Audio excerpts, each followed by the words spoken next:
E aí, pessoal, sejam mais uma vez bem-vindos ao nosso livro Campo de Batalha da Mente, escrito por Joyce Meyer. Meu nome é Elisete Garcilaso e hoje vamos à parte 3. Vamos ao ponto 21 da parte 3. Meu comportamento pode estar errado, mas não é minha culpa. Mentalidade de deserto número 6. Então disse o homem: a mulher que me destes por esposa, ela me deu da árvore e eu comi. Respondeu a mulher: a serpente me enganou e eu comi. Gênesis 3, versos 12 e 13. A relutância de alguém em assumir a responsabilidade pelas próprias ações, colocando a culpa de tudo que está errado ou sai errado em outra pessoa, é um motivo muito sério para uma vida de deserto. Vemos o problema se manifestando desde o início dos tempos, quando confrontados pelo seu pecado no Jardim do Éden,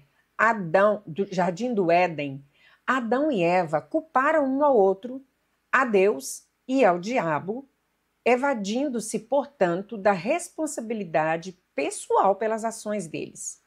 É tudo culpa sua. Ora, Sarai, mulher de Abrão, não lhe dava filhos, tendo, porém, uma serva egípcia por nome Agar.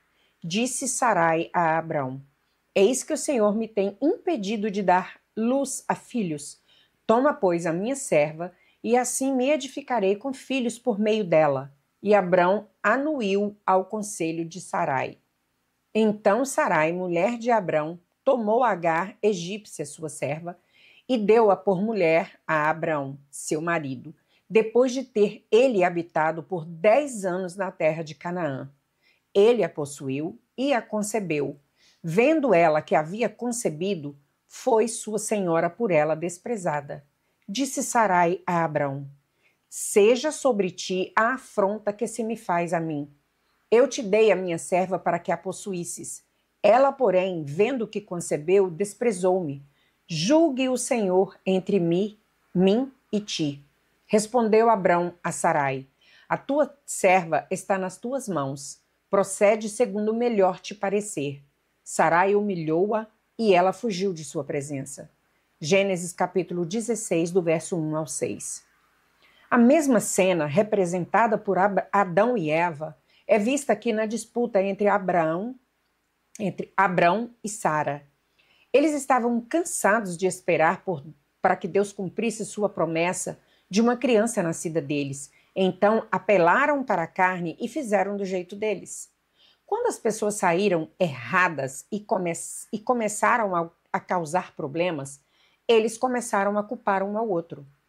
No passado, observei esse mesmo tipo de cena inúmeras vezes em meu próprio lar, entre Dave e eu. Parecia que estávamos continuamente nos evadindo dos problemas reais da vida, jamais querendo enfrentar a realidade. Recordo-me vivamente de ter orado para que Deus mudasse. Eu estava lendo a Bíblia e via mais e mais os defeitos dele e como ele precisava ser diferente. Enquanto orava, o Senhor falou comigo: Joyce, Dave não é o problema. Você é o problema. Fiquei desolada, chorei por 3 dias, porque Deus estava me mostrando como era viver na mesma casa comigo mesma. Ele me mostrou como eu tentava controlar tudo o que acontecia, mesmo resmungando e me queixando. Por aí afora. Foi uma bofetada chocante no meu orgulho, mas foi também o início da minha recuperação como Senhor. Como a maioria das pessoas, eu colocava a culpa de tudo em alguém, ou em alguma circunstância além do meu controle.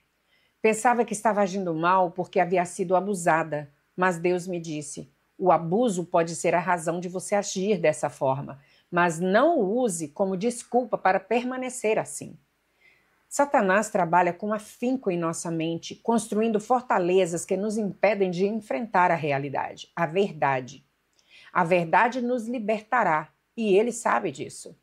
Não creio que exista algo mais penoso emocionalmente do que enfrentar a verdade sobre nós mesmos e sobre o nosso comportamento. Como é penoso! A maioria das pessoas foge disso.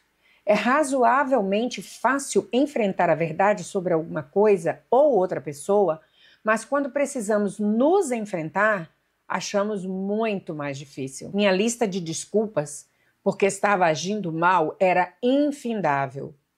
Se não tivesse sido abusada quando criança, eu não seria mal-humorada. Se meus filhos me ajudassem mais, eu agiria melhor. Se Dave não jogasse golfe aos sábados, eu não seria tão solitária. Se Dave me comprasse mais presentes, eu não seria tão negativa. Se eu não tivesse de trabalhar, não estaria tão cansada e irritada. Se pudesse sair mais de casa, eu não ficaria tão aborrecida. Se apenas tivesse mais dinheiro, se nós tivéssemos nossa própria casa, se pelo menos não tivéssemos tantas contas, se tivéssemos vizinhos melhores ou amigos diferentes, se. Mas, disse o Senhor a Moisés, envia homens que espiam a terra de Canaã, que eu hei de dar aos filhos de Israel, de cada tribo de seus pais enviareis um homem, sendo cada qual príncipe entre eles. Enviou-os Moisés do deserto de Parã, segundo o mandamento do Senhor. Todos aqueles homens eram cabeça dos filhos de Israel. Ao cabo de 40 dias, voltaram de espiar a terra. Caminharam e vieram a Moisés e a Arão e a toda a terra e a toda a congregação dos filhos de Israel no deserto de Parã, a Cádiz. Deram-lhes conta a eles e a toda a congregação e mostraram-lhes o fruto da terra. Relataram a Moisés, dizendo, fomos à terra a que nos enviaste, e verdadeiramente mana leite e mel. Este é o fruto dela. O povo, porém, que habita nessa terra é poderoso, e as cidades muito grandes e fortificadas. Mas também vimos ali os filhos de Anak, de grande estrutura e coragem. Números 13, versos 1 e 3 e versos 25 e 28. Se e mas são as duas palavras mais enganosas que Satanás planta na nossa mente. Os 12 espias foram enviados à terra prometida como patrulha de reconhecimento e voltaram com um cacho de uvas tão grande que tinha de ser carregada em uma estaca por 2 homens. Mas o relatório que deram a Moisés e ao povo foi negativo. Foi o mas que os derrotou. Eles deveriam ter mantido os olhos em Deus e não no problema em potencial. Uma das razões dos nossos problemas nos derrotarem é porque pensamos que eles são maiores do que Deus. Essa pode ser também a razão porque temos dificuldade em enfrentar a verdade.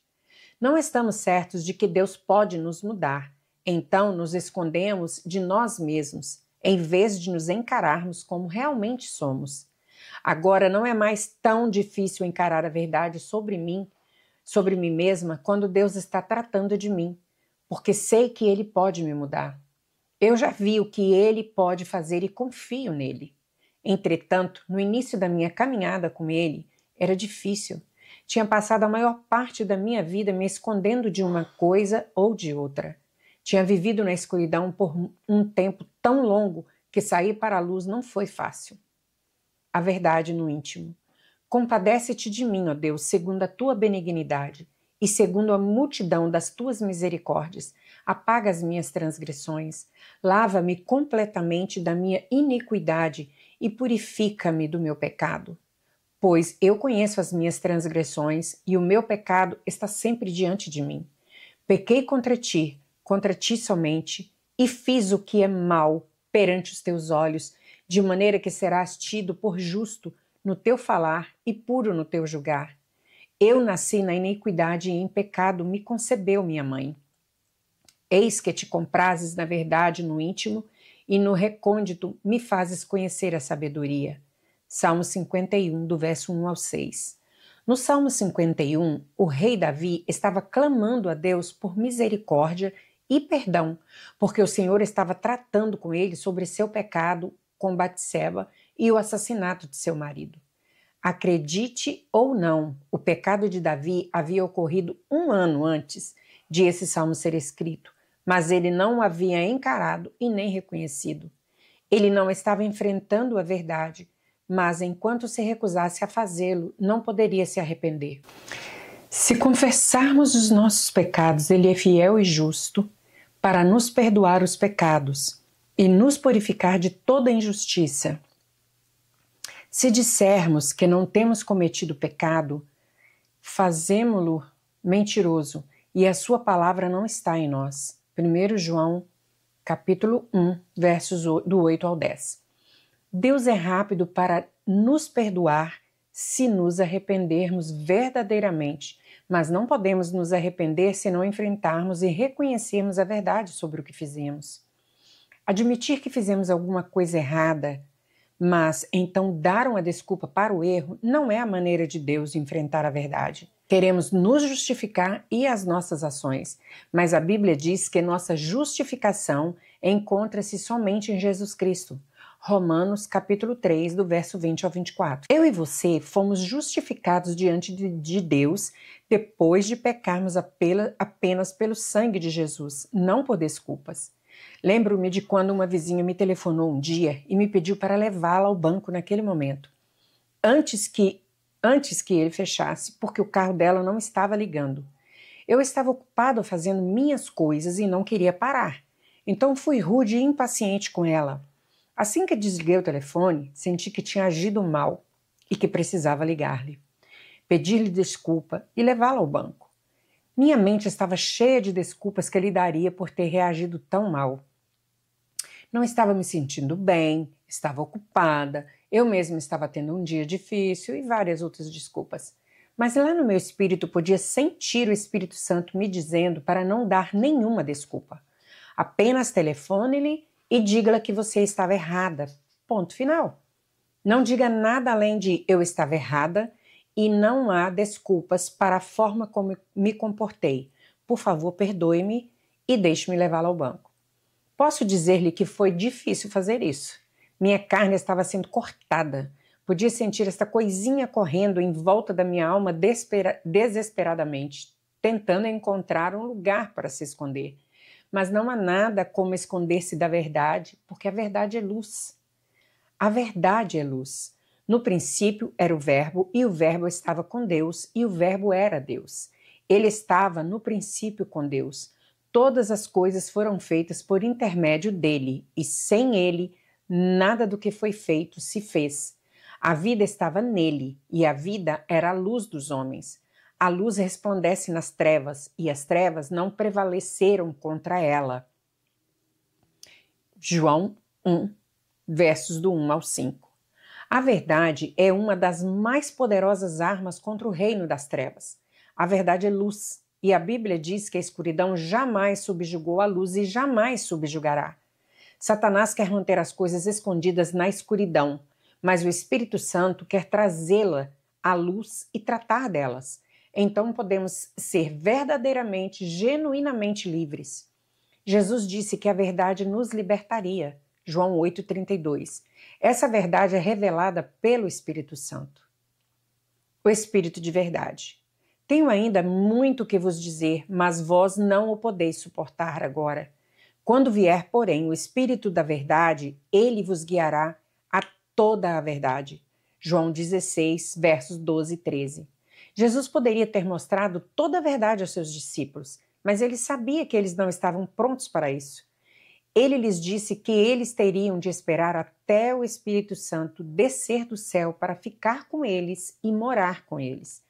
Depois que Jesus subiu ao céu, ele enviou o Espírito Santo para trabalhar conosco, preparando-nos continuamente para que a glória de Deus fosse manifesta por nosso intermédio em vários níveis. Como podemos ter o Espírito Santo trabalhando em nossa vida se não enfrentamos a verdade? Ele é chamado de o Espírito da Verdade.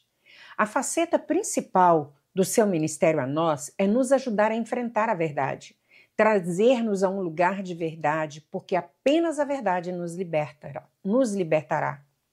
Alguma coisa em seu passado, uma pessoa, um acontecimento ou circunstância que o magoou, pode ser a causa de sua atitude e de seu comportamento errado. Mas não permita que isso se torne uma desculpa para que você permaneça dessa forma. Muitos dos seus problemas de comportamento foram causados por ter sido abusado sexual, verbal e emocionalmente por muitos anos. Mas fiquei presa aos padrões de comportamento errado quando usei o abuso como uma desculpa para eles. Isto é como defender seu inimigo dizendo: eu odeio esta coisa, mas é por isso que a aguardo. Você pode experimentar uma gloriosa liberdade de cada escravidão definidamente. Você não precisa gastar 40 anos vagueando no deserto. Ou, se você já gastou 40 anos ou mais lá porque não sabia que as mentalidades de deserto o estavam mantendo lá, hoje pode ser o seu dia de decisão. Peça a Deus que comece a mostrar-lhe a verdade sobre você mesmo. Quando Ele o fizer, suporte. Não será fácil, mas lembre-se de que Ele prometeu: de maneira alguma te deixarei, nunca, jamais te abandonarei. Hebreus 13, verso 5. Você está a caminho da saída do deserto. Desfrute a terra prometida.